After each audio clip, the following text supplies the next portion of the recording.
With the coach, Mike, we made this on the road once again, take your youngsters behind the scenes of what it's like being a major league ball player. And I got the man here, Lowe. How about that? How you doing? Just fine.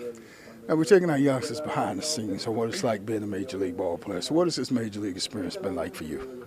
It's a dream come true. It's what I've wanted to do, I think, since I was about 5 years old. And it's a lot of work to get here and stay here, but, it is everything I ever could have asked for.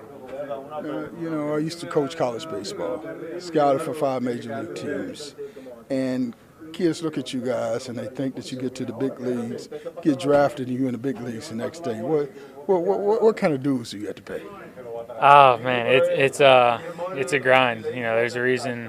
There's all these websites out there, minor league grinders and stuff like that. Man, it's not pretty. It's not a whole lot of fun, but you come out with some incredible memories about what you've kind of gone through. You go through some of the trenches, and it's tough living. It's tough days, and but it's that kind of stuff that you do. You love the game, and everybody has the same dream of making it to this level. And when you make it to this level, everything's forgotten about and cleared out, man, because it is a different experience.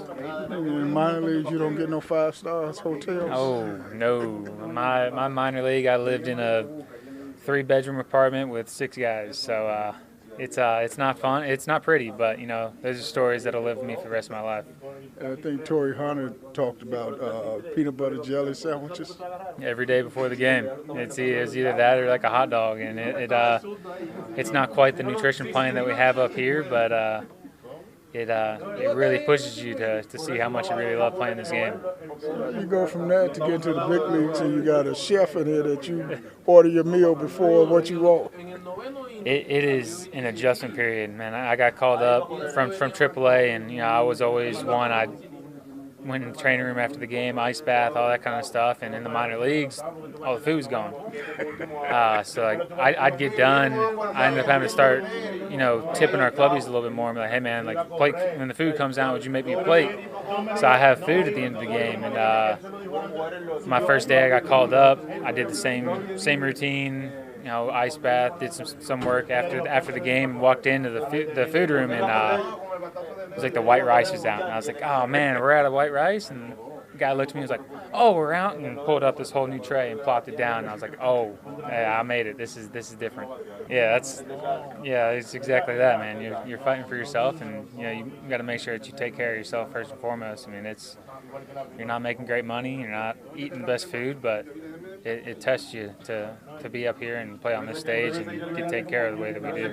So you got to have a deep love for this game. Deep love and an insane work ethic, man. It tests you every step of the way.